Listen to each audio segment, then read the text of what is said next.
Joining us on the phones right now, the Texas Republican Party chairman, good friend of the show, James Dickey, joining us here on the program this morning. Mr. Chairman, how are you today? Good morning, Chad. I am doing really, really well, and I love that you're asking people what they were doing over the weekend. I had an amazing weekend, being out and about in a safe and reasonable manner. It's if anybody can do this, Texans can do this. Yes, absolutely, and it's good for our small businesses. They got. Most of the small businesses out there are reopened. The retailers are back opened. A lot of the restaurants are reopened as well, and I know they're all looking forward to opening even more as we move through this process. What are you hearing just personally from small business owners? Because I'm sure you've heard from a ton.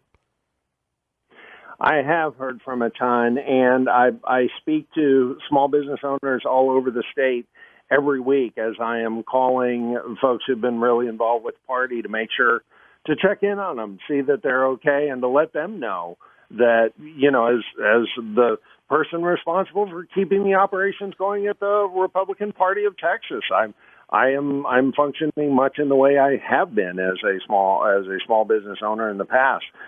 And the impact has varied dramatically. One of the small business owners I talked to, he runs a payment processing service, and so he handles credit card transactions for other businesses. And he and I were talking a couple of weeks ago, and he said it is really feast and famine. He's seen businesses like convenience stores see really good increases, and he has seen businesses like the restaurants he supports, some of them see a big dive. The ones who have managed to crack the code on takeout, do all right. And yesterday I made a point to go out and get takeout meal as I've done periodically through this. And Saturday, when we had our first in-person state Republican executive committee since this closed down, we made sure that, we did proper social distancing. We had a group of about 70-ish people in a space that's rated for 450 occupancy, so we had plenty of space. But everybody was glad to see each other and glad to be out. And I think that's what we're seeing, and certainly that's what I'm hearing. The people can't wait to start to resume normalcy. What does that look like for the party? At least, when you're looking at a state convention and when you're looking beyond that, how are campaigns supposed to work? How are, conventions supposed to work in this year? So two very big different questions. I'll take the convention one first. The RNC and the president have said, no question, they are 100% certain they're going to have the Republican National Convention in Charlotte in August in person. No question. I have consistently been telling people that if they can figure it out in Charlotte in August, we can figure it out in Texas in July. And so we have been talking to the George R. Brown Convention Center. We did move our state convention. It was originally going to be in May. We moved that to July.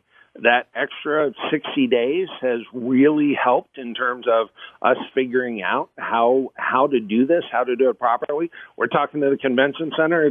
We're going to have a whole lot more hand sanitizer stations. We're going to have the chairs a whole lot more spaced out. Anybody who's been a delegate before in the past knows that in the past we were frequently elbow to elbow. Well, we're going to make some room for people. We're going to encourage people if they feel the desire to wear a mask, well, by all means do that. There is no harm and certainly no shame at all in making sure that not only that you're protecting yourself, but that you're trying to protect others. And we've all been reminded good hygiene practices are the right thing to do. And so if that means the space is disinfected more often and more thoroughly, well, personally, that's not a bad thing.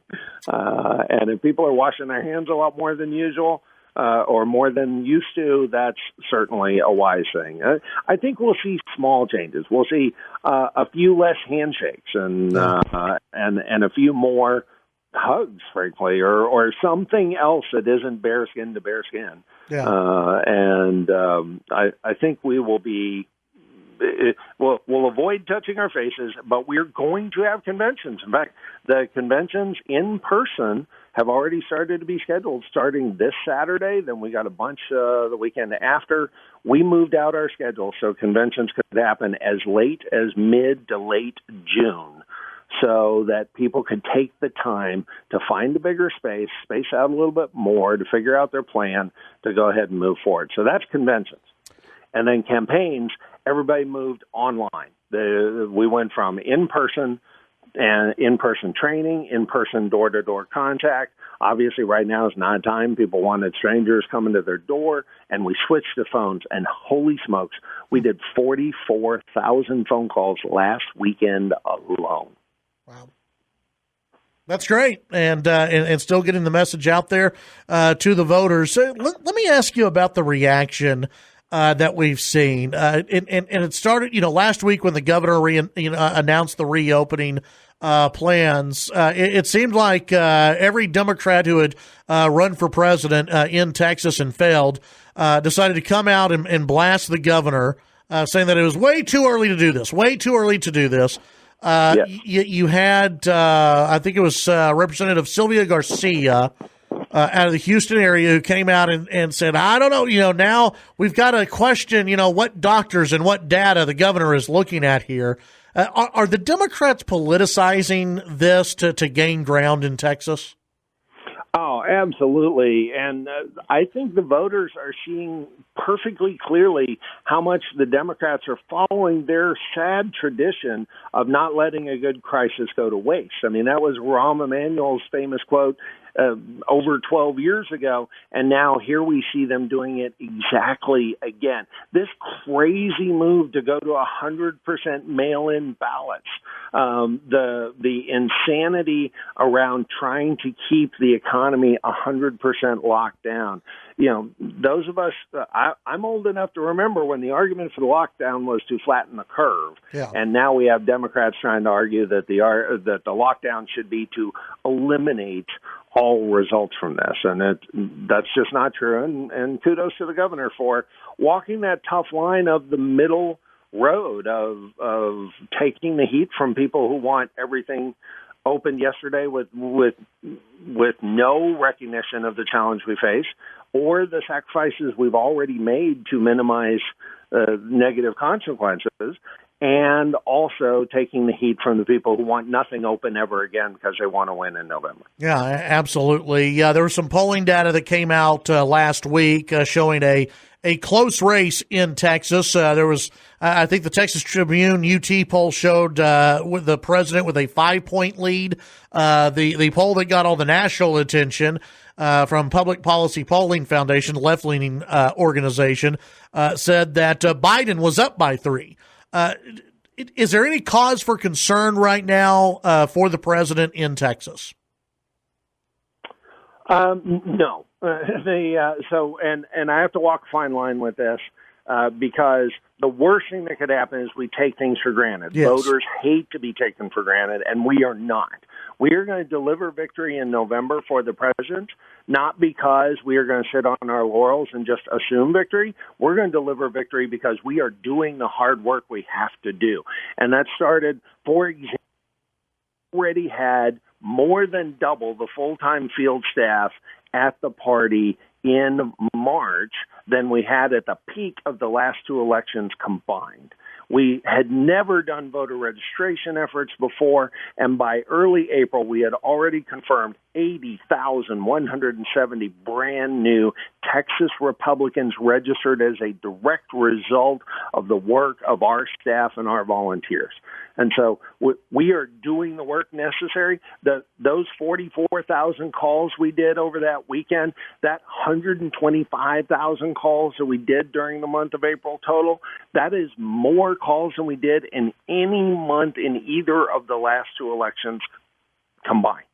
And So we're doing the work necessary. We're going to deliver the victory. And so the polls, I hope, provide just enough momentum and encouragement. I hope when Texas Republicans see those polls, they get fired up and realize that we need to keep working, because that's how we're going to win. Yeah, absolutely.